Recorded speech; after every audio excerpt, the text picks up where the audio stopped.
ជំរាបសួរបងប្អូនទាំងអស់គ្នាវិលមកជួបខ្ញុំបានម្ដងជាថ្មីខ្ញុំបាទនឹងធ្វើការចែករំលែកចំណេះដឹងតាក់ទងទៅនឹង Facebook Page អញ្ចឹងបងប្អូនដើម្បីកុំឲ្យចំណាយពេលវេលាយូរអញ្ជើញទៅទស្សនានៅក្នុងវីដេអូជាមួយខ្ញុំទាំងអស់គ្នាបាទតោះសូមអញ្ជើញ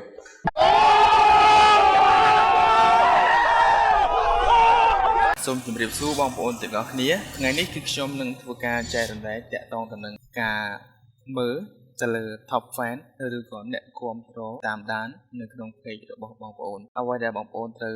ចូលដំបូងគឺបងប្អូនចូលទៅកាន់ Facebook ហើយបងប្អូនចូលមកកាន់ page របស់បងប្អូនបន្ទាប់មកទៀតបងប្អូនចូលទៅកាន់ page ណាដែលបងប្អូនចង់មើលថាតើ page ហ្នឹងមាន top fan អត់មានអ្នកតាមដានអត់អញ្ចឹងឧទាហរណ៍ page របស់ខ្ញុំដោយសារតែ page ហ្នឹងទើបតែលេអញ្ចឹងបងប្អូនចូលមកពាក្យនេះបងប្អូនមើលកន្លែងឈ្មោះថា community នេះចុចលើនឹងទៅបងប្អូននេះឃើញ no top fan មានតែអត់មានអត់សូវមានអ្នកតាមដានទេ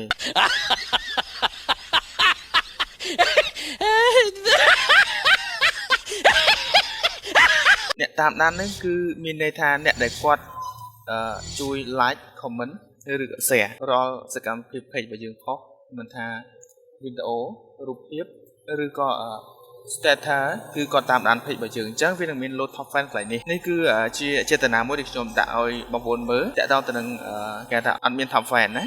No God please no no no អញ្ចឹងបងប្អូនចូលកន្លែង manage នេះបើសិនជាបងប្អូនបើកនេះអូខេនេះបងប្អូនបើកមកទី1ណាទី2ខ្ញុំឲ្យបងប្អូនមើលទៅលើ page មួយទៀតគឺ page លោកអគ្គនាយកឥឡូវថាខ្ញុំឲ្យមើលលោក page លោកអគ្គនាយកសាលាចុះ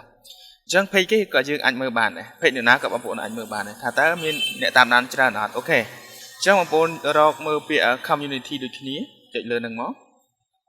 បន្ទាប់មកទៀតបងប្អូនទាំងអស់គ្នាចូលមករកនេះឃើញទេបងប្អូនចូលមើលកន្លែងនេះគឺ see all top fan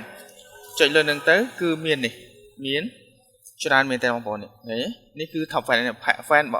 ដែលគាត់គ្រប់គ្រងតាមដាននេះ top fan សម្រាប់មួយអាទិត្យនេះសម្រាប់ពីអាទិត្យមុនមានមួយខែមុនចុចមើល all ទាំងអស់ក៏បានដែរអញ្ចឹងបងប្អូនអាចមើលថាតើពួកគាត់ទាំងអស់នេះគឺជា top fan របស់ page លោកអគ្គនាយកតោះណាអូខេខ្ញុំអាចឲ្យបងប្អូនមើលមួយទៀតគឺឧទាហរណ៍បងប្អូនចូល research ឥឡូវខ្ញុំឧទាហរណ៍ page សម្ដេចចុះអូខេអញ្ចឹងតើ page របស់សម្ដេចមាន top fan អូខេចុចមើលអញ្ចឹងមានន័យថាគឺបានបិទនេះឃើញទេ top fan turn off អ្នកបិទគឺអត់ឲ្យឃើញ top fan នេះបើឃើញប្រហែលជាមានអ្នកតាមដានច្រើន page ហ្នឹងតើបងប្អូនអូខេនេះគឺជាអ្វីដែលខ្ញុំធ្វើការចែករំលែកជូនបងប្អូនទាំងអស់គ្នាទេទៅលើការមើលទៅលើអ្នកតាមដាន page របស់បងប្អូនដែលគេហៅថា top fan page អូខេបងប្អូនអរគុណសម្រាប់ការចំណាយពេលវេលាដ៏មានតម្លៃសង្ឃឹមថាវីដេអូនេះជាប្រយោជន៍បងប្អូនទាំងអស់គ្នាបាទអរគុណបងប្អូនទាំងអស់គ្នាជូនពរបងប្អូនទាំងអស់គ្នាទូបានជោគជ័យគ្រប់គ្នាបាទសូមអរគុណ